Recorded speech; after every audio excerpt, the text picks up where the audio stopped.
there is a sort of crossroads at the moment which coaching is at, according to this article, and they're saying that actually, should line managers be the coaches, or should you be saying that we ought to train internal coaches? Are you saying then that line managers shouldn't have coaching skills and shouldn't use coaching skills in the workplace? No, no. What I am saying is that you need to recognise that not all line managers will be effective coaches, even with training and development, because you do have to have other skills as a line manager. And when you look at the core skills that you're talking about when you're training coaches and mentors, they have got to be able to develop incredibly deep rapport with an individual if they're going to be able to do those sorts of things. They're going to have very high emotional intelligence. They're going to actually start to, because it's people beginning to think about it, have spiritual intelligence too, because it makes a difference. If you're going to get real trust from the person that you're working with, you've actually got to have a high level of interpersonal skills. Now, whereas you would love to have all your line managers having all those skills, realistically, we've got a lot of different people, a lot of people in teams who have got different skills and attributes. That's why we bring teams of different people together.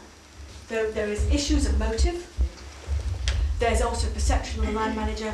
If I really show support and empathy, respect and generous, are the rest of my staff and my managers going to think I'm weak?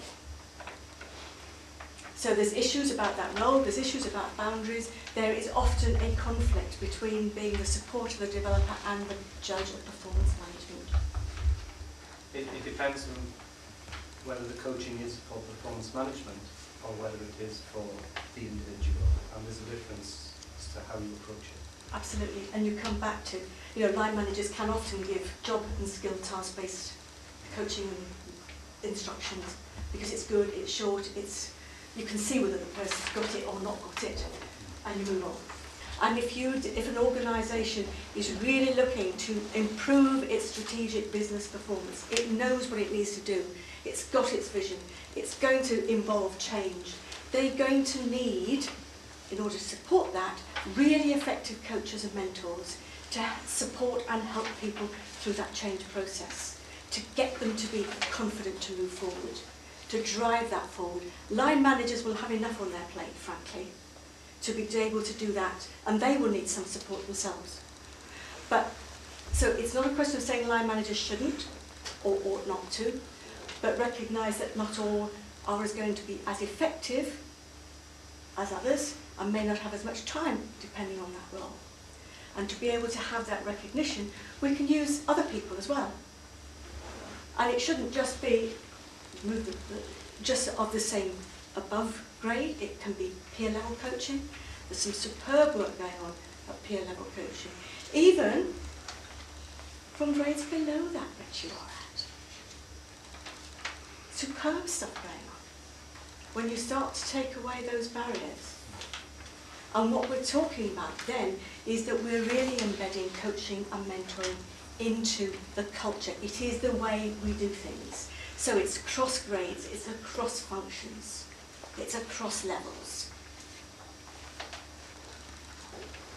Then we're talking about an embedded coaching and mentoring culture.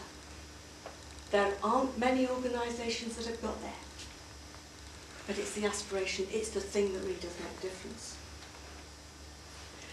What you want, your criteria for success if you're a good coach and mentor, is that that individual does not need you anymore. They have become independent learners. They ask you when they want something. They ask somebody else if they need something. They recognise their own abilities, so they're very much more reflective learners. They're very good at self-assessment. They're very good at identifying the people that are going to give them the knowledge and the skills and the support that they need in order to get where they want to go. That's what you want in your organisation.